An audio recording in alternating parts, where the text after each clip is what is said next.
Please do like share and subscribe, और कृपया करके इस चैनल को बढ़ाने के लिए आप इसको सब्सक्राइब कीजिए, साथ साथ अपने दोस्तों के बीच में भी इसको शेयर जरूर कीजिए। धन्यवाद। आइए हम जो है कुछ अपडेट्स के बारे में बात कर लें। चीन के रक्षा मंत्री जनरल ली शांगफू भारत दौरे पर आने वाले हैं। गोवा में 27-28 अप्रैल को होने वाले शंघाई सहयोग संगठन एससीओ के सदस्यों के बीच रक्षा मंत्री की बैठक में वे भाग लेंगे। बता दें कि 2020 की गलवान घाटी में हुई झड़पों के बाद चीनी रक्षा मंत्री का यह पहला दौरा होगा। जनरल ली शांगफू पिछले ही महीने बीजिंग में रक्षा मंत्री बनाए गए थे। पहले वह पिछले रक्षा मंत्री वेंग फेंग के उत्तराधिकारी थे। अमेरिका की तरफ से ली पर प्रतिबंध लगाया जा चुका है। उनके रक्षा मंत्री बनने के बाद से अनुमान लगाया जा रहा था कि इससे अमेरिका चीन के बीच रिश्तों में तनाव देखा जा सकता है। 65 साल के Li Shangfu जिनचांग satellite launch centre में काम कर चुके हैं। इससे पहले उन्होंने national university of defence technology से ग्रेजुएशन की। इसके बाद उन्हें स्ट्रेटेजिक सपोर्ट फोर्स ब्रांच का पहले सैनिक बनाया गया था। जानकारी के मुताबिक 2015 में स्ट्रेटेजिक सपोर्ट फोर्स ब्रांच की स्थापना हुई थी। इसका उद्देश्य स्पेस, राजनीतिक और इलेक्ट्रॉनिक वॉरफेयर, साइबर टेक्निक के क्षेत्र में ध्यान केंद्रित करना था।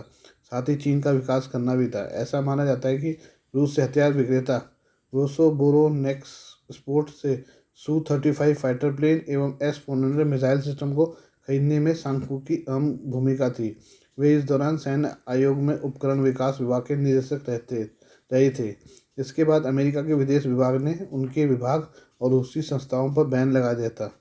इसके तहत अब रक्षा मंत्री अमेरिका से लेन देन में हिस्सा नहीं बन सकते। मशहूर पाकिस्तानी पत्रकार और लेखक तारिक फ़तेह का 73 वर्ष की आयु में निधन हो गया है। उन्हें कैंसर हो गया था और लंबे समय से बीमार थे। उनकी बेटी नताशा फ़तेह ने उनके निधन की पुष्टि की है। इससे पहले शुक्रवार को उनके निधन की अफवाह सामने आई थी, जिसके बाद लोगों ने श्रद्धांजलि देना शुरू कर दिया था। देखते देखते ट्विटर पर तारिक फ़तेह ट्रेंड करने लगा था। तारिक फ़तेह से सीधे तौर पर जुड़े लोगों ने इसका खंडन किया था। हालांकि इस बार उनके निधन की पुष्टि सीधे तौर पर उनकी बेटी ने की है। तारिक फ़तेह की बेटी ने अपने पिता के निधन पर ट्वीट किया, पंजाब का शेर, भारत का बेटा, कनाडा का प्रेमी, सच बोलने वाला, न्याय के लिए लड़ने वाला, शोषितों और वंचितों की आवाज़। तारिक फ़तेह ने अपनी मुहिम आगे बढ़ा दी है।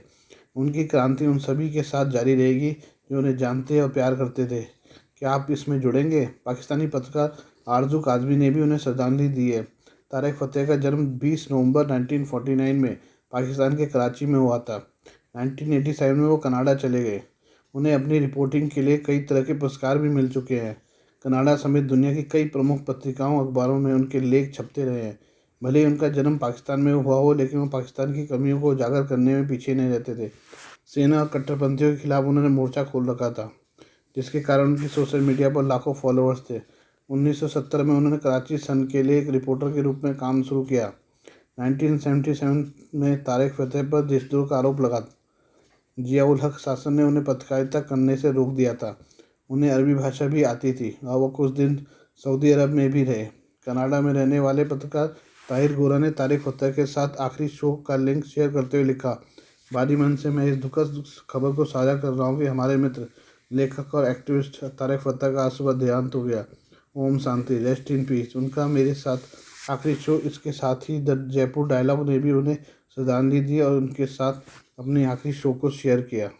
चलिए अब हम थोड़ा पाकिस्तान के बारे में बात कर लें। पाकिस्तान को चीन से अत्याधुनिक तोप SH-15 155 mm की दूसरी खेप मिलने वाली है। यह तोप परमाणु क्षमता से लैस है और माना जा रहा है कि इसके साथ ही पाकिस्तान ने अपने परमाणु हथियार के जखीरे में इजाफा करने का मन बना लिया है। साल 2022 में पाकिस्तान को इस तोप की पहली खेप मिली थी। अब इसकी दूसरी खेप पाकिस्तान को दिए जाने की तैयारियां पूरी कर ली गई हैं। भारतीय रक्षा विशेषज्ञों की माने तो ये बात किसी से छिपी नहीं है कि नियंत्रण रेखा LOC पर भारत के प्रभाव को कमज़ोर करने के लिए पाकिस्तान की सेना चीन पर निर्भर है। चीन भी इसका फ़ायदा उठाकर भारत के खिलाफ पाकिस्तान को हथियार मुहैया करा रहा है। इस तोप को पहली बार दिसंबर 2018 में कराची में आयोजित 10वीं अंतर्राष्ट्रीय रक्षा प्रदर्शनी और सेमिनार IDEAS में देखा गया था। उस समय इसकी सिर्फ एक ही फोटोग्राफ नज़र आई थी। यह स्पष्ट हो चुका है कि पाकिस्तान ने इस प्रोजेक्ट को सीक्रेट रखना चाहता था, लेकिन यह बात समझ आ गई थी कि पाकिस्तान ने प्रणाली का आयात करना शुरू कर दिया है। इससे पहले यह सिस्टम उसी महीने चीन में आयोजित झुआई एयर शो में भी प्रदर्शित किया गया था। इस तोप को पूर्वी थिएटर कमांड में पीपल लिबरेशन आर्मी की 72 कोर प्रयोग कर रही है। पाकिस्तान ने कराची के करीब इस सिस्टम को चुपचाप टेस्ट किया। परीक्षणों की एक लीक तस्वीर चीनी पत्रिकाओं में प्रकाशित हुई थी। माना जाता है कि पाकिस्तान ने कम से कम 52 SH-15 का ऑर्डर दिया है, जो 3 आर्टिलरी रेजिमेंट के लिए काफ़ी है। SH-15 सिस्टम ट्रक के पिछले हिस्से में लगे 155 मिलीमीटर के होइज़र को ले जाने के लिए 6x6 पहिए वाले सानक्सी ट्रक प्रयोग करता है। सिस्टम को स्थिर करने के लिए ट्रक में पीछे की ओर होवित्ज़र से जुड़े 2 हुक लगे हैं। इस सिस्टम को ऑपरेट करने के लिए 5 सदस्यों वाले क्रू की जरूरत होती है।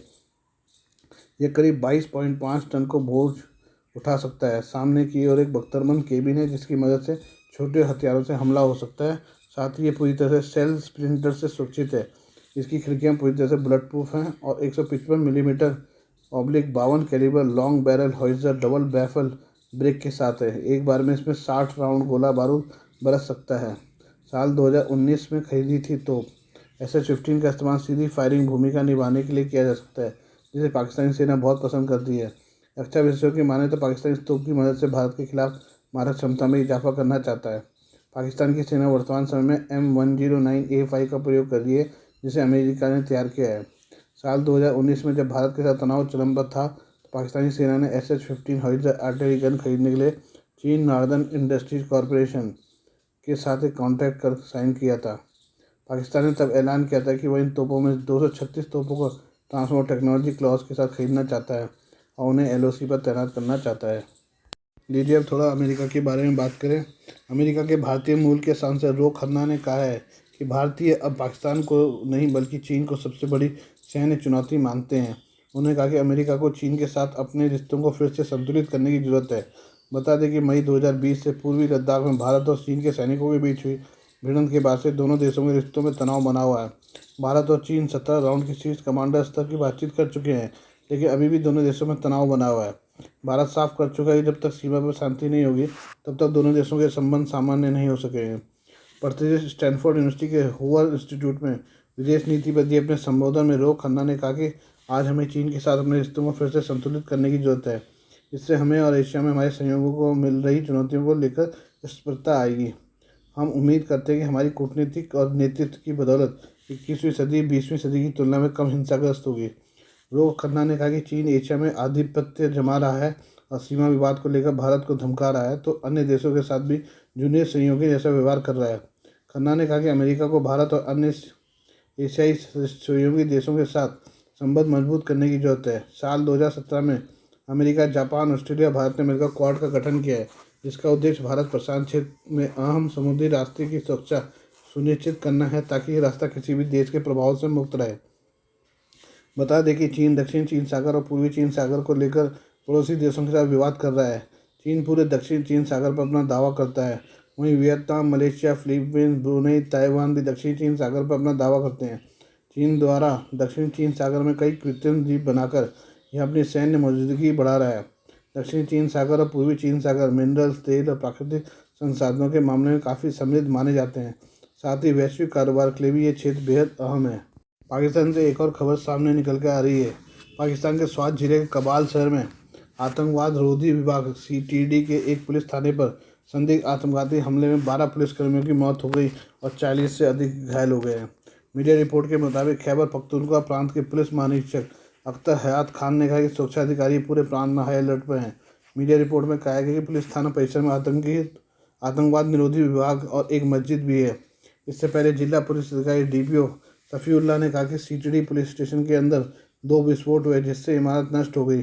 पुलिस ने कहा कि कई लोग मलबे में दब गए हैं, जबकि घायलों को स्थानीय अस्पताल में भर्ती कराया गया है। सरकार ने आसपास के सभी अस्पतालों में आपात स्थिति घोषित की है। CTD के DIG खालिद सोहेल ने भी कहा है कि इमारत ढह गई और कई लोग मलबे में दब गए। इमारत धराशायी होने के कारण बिजली भी गुल हो गई। पाकिस्तान के गृहमंत्री राणा सलाउद्दीन ने विस्फोट की निंदा की और लोगों की मौत पर दुख व्यक्त किया है। उन्होंने कहा आतंकवाद के अभिशाप को जल्द ही उखाड़ फेंका जाएगा।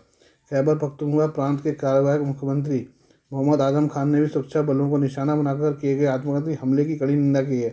साथ ही संबंधित अधिकारियों को बचाव और राहत कार्यों में तेजी लाने के निर्देश दिए हैं। मुख्यमंत्री ने कहा कि सरकार सहित पूरे अधिकारियों के परिवारों के साथ खड़ी है। ताज़ा हमला ऐसे समय हुआ है जब पाकिस्तानी आतंकवाद की घटनाओं में वृद्धि का सामना कर रहा है और आतंकवादी अपने ताज़ा हमलों में कानून लागू करने वालों को निशाना बना रहे हैं। सुरक्षा एजेंसियों ने भी आतंकवादियों के खिलाफ अभियान तेज किया है। फिलहाल किसी आतंकवादी संगठन ने हमले की जिम्मेदारी नहीं ली है। गौरतलब है सरकार आतंकी संगठन TTP के बीच संघर्ष विराम खत्म करने के बाद पिछले कुछ महीने में पाकिस्तान में इस तरह के हमले बढ़े हैं और TTP ने इन हमलों की जिम्मेदारी ली है। संयुक्त राष्ट्र में भारत के स्थायी राजदूत रुचिरा काम्बोज ने सुरक्षा परिषद की बैठक में पाकिस्तान को जमकर सुनाया। पाकिस्तान की तरफ से जब बहस के बीच जम्मू कश्मीर का मुद्दा उठाया गया तो उन्होंने कहा वह ऐसी बेकार टिप्पणियों का जवाब नहीं देती। उनका कहना था कि ऐसी बातों का जवाब देना मतलब सुरक्षा परिषद का समय बर्बाद करना, और वह ऐसा नहीं करेंगी। काम्बोज संयुक्त राष्ट्र सुरक्षा परिषद में अंतर्राष्ट्रीय शांति एवं सुरक्षा को बनाए रखने, संयुक्त राष्ट्र के चार्टर के सिद्धांतों को कायम रखते हुए प्रभावी बहुपक्षवाद विषय पर चर्चा कर रही थी। इसी तरह उन्होंने पाकिस्तान की टिप्पणियों पर कड़ा जवाब दिया। बहस के बीच में कश्मीर का जिक्र किया था। इस महीने सुरक्षा परिषद की अध्यक्षता रूस कर रहा है। रूस के विदेश मंत्री सर्गेई लावरोव सोमवार को बहस की अध्यक्षता कर रहे थे। तभी संयुक्त राष्ट्र में पाकिस्तान के स्थायी प्रतिनिधि मुनीर अकरम ने अपने बयान में जम्मू कश्मीर का जिक्र किया। इस पर काम्बोज ने कहा, अंत में इस सम्मानित मंच ने आज एक स्थायी प्रतिनिधि द्वारा कुछ बेकार की टिप्पणियां सुनी जो विशुद्ध रूप से अज्ञानता और विऔपनिवेशीकरण के बुनियादी तथ्यों पर समझ की कमी के कारण की गई। उन्होंने कहा, मैं उन टिप्पणियों का जवाब देकर इस परिषद का समय बर्बाद नहीं करूंगी। पाकिस्तान लगातार संयुक्त राष्ट्र के विभिन्न मंचों पर कश्मीर के मुद्दे को उठाता है, भले ही बैठकों में एजेंडा और चर्चा का विषय कुछ भी हो। 5 अगस्त 2019 को संविधान के अनुच्छेद 370 के अधिकतर प्रावधान रद्द कर भारत सरकार द्वारा जम्मू कश्मीर का विशेष राज्य का दर्जा वापस लेने के बाद भारत और पाकिस्तान के बीच तनाव बढ़ गया है। भारत के फैसले पर पाकिस्तान ने कड़ी प्रतिक्रिया देते हुए उससे राजनयिक संबंध सीमित कर लिए हैं और भारतीय दूत को निष्कासित कर दिया है। भारत ने अंतर्राष्ट्रीय समुदाय से स्पष्ट रूप से कहा है कि अनुच्छेद 370 को निष्प्रभावी करना उसका आंतरिक मामला है। उसने पाकिस्तान को वास्तविकता को स्वीकार करने और भारत विरोधी सभी प्रचार बंद करने की सलाह दी।